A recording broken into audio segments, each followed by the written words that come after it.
വയനാട് കൽപ്പറ്റ മുനിസിപ്പാലിറ്റിയിൽ തികഞ്ഞ വിജയപ്രതീക്ഷയിലാണ് LDF സ്ഥാനാർത്ഥികൾ.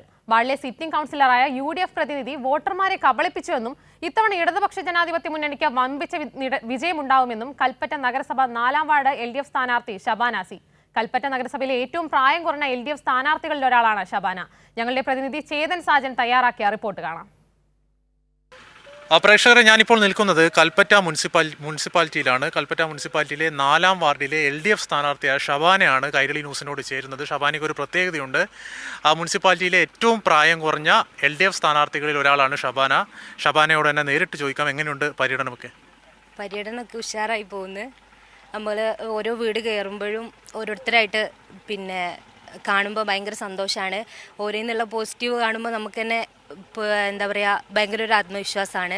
ഒരുപാട് സന്തോഷമുണ്ട് കുറേ ആളെ പരിചയപ്പെടാൻ പറ്റി. അതിലുപരി നമ്മൾ വീട്ടിൽ കയറുമ്പോൾ തന്നെ ഓരോ തരുന്ന ആ ഒരു പരിഗണന ഉണ്ടല്ലോ, അതിൽ വളരെയേറെ സന്തോഷിക്കുന്നു. എല്ലാ വീടും കവർ ചെയ്തോ? എല്ലാ വീടും നമ്മൾ 2 പ്രാവശ്യം കവർ ചെയ്തു. 2 പ്രാവശ്യം അല്ല കേട്ടോ, അതിലേറെ നമ്മൾ ഒരു 3 വർഷത്തോളം കവർ ചെയ്തിട്ടുണ്ട്. നിലവിൽ സിറ്റിംഗ് UDF വാർഡല്ലേ ഇത്? അതെ, UDF വാർഡാണിത്. എങ്ങനെയുണ്ട് അവരുടെ ഒരു പ്രവർത്തനമൊക്കെ? പ്രവർത്തനം നിങ്ങൾ വന്നപ്പോൾ തന്നെ നിങ്ങൾക്ക് മനസ്സിലാക്കാൻ പറ്റും പ്രവർത്തനം എത്രത്തോളം ആണ് എന്നുള്ളത്. നമ്മളെ വഴിയൊക്കെ അത്രയും, ഇപ്പോൾ ഏതൊരു വീട്ടിൽ ഫസ്റ്റ് നമ്മൾ കയറുകയാണെങ്കിലും എല്ലാവർക്കും പറയാനുള്ള എന്താ വെച്ചാൽ, ഞങ്ങളെ വഴി സെറ്റപ്പ് അടിപൊളി വീടൊക്കെ ആയിരിക്കും, പക്ഷെ വഴിയില്ലാതെ നമുക്ക് രക്ഷയില്ലല്ലോ. അപ്പോൾ എല്ലാവരും നമ്മളടുത്ത് അത് തന്നെയാണ് പറയുന്നത്. ഇപ്പം ഞാൻ ഏതൊരു വീട്ടിൽ അധികം കയറുമ്പോഴും വഴിയുടെ അവസ്ഥയാണ് എല്ലാവരും പറയുന്നത്. നിങ്ങൾ വന്നപ്പോൾ മനസ്സിലായില്ലേ കറക്റ്റ് എന്താണ് അവസ്ഥ എന്നുള്ളത്. ഞാൻ ആരടുത്തും അങ്ങോട്ട് പറയേണ്ട ആവശ്യമില്ല നമ്മളെ വാർഡിൻ്റെ അവസ്ഥ എന്താണെന്നുള്ളത്. ആരടുത്തും നമ്മൾ അങ്ങോട്ട് പറയേണ്ട ആവശ്യം വരുന്നില്ല, കാരണം അത്രത്തോളമാണ്. ഇപ്പം ഇവിടെ തന്നെ കണ്ടാൽ അറിയാം നമുക്ക്. അപ്പം അതിനൊക്കെ എന്ത് വരണം, മാറ്റം വരണം. ജയിച്ചാൽ എനിക്ക് ആദ്യം തന്നെ പറയാനുള്ളത് നമ്മളെ വഴീൻ്റെ അവസ്ഥയാണ്. എല്ലാവർക്കും പരമാവധി ഈ ഒരു സൗകര്യം നമ്മൾ ഉറപ്പുവരുത്തണം. കാരണം അത്രയും മോശമല്ലേ. ഇപ്പോൾ ഒരു മരണ വീടാണെങ്കിൽ തന്നെ ഒരു മരിച്ചിട്ട് കൊണ്ടുപോകാൻ വരെ അത്രയും ബുദ്ധിമുട്ടാണ്. അതിലുപരി ഹോസ്പിറ്റൽ കേസൊക്കെ വരുമ്പോൾ നമ്മൾ ഹോസ്പിറ്റലിൽ എത്തണമെങ്കിൽ അത്രത്തോളം ബുദ്ധിമുട്ട്.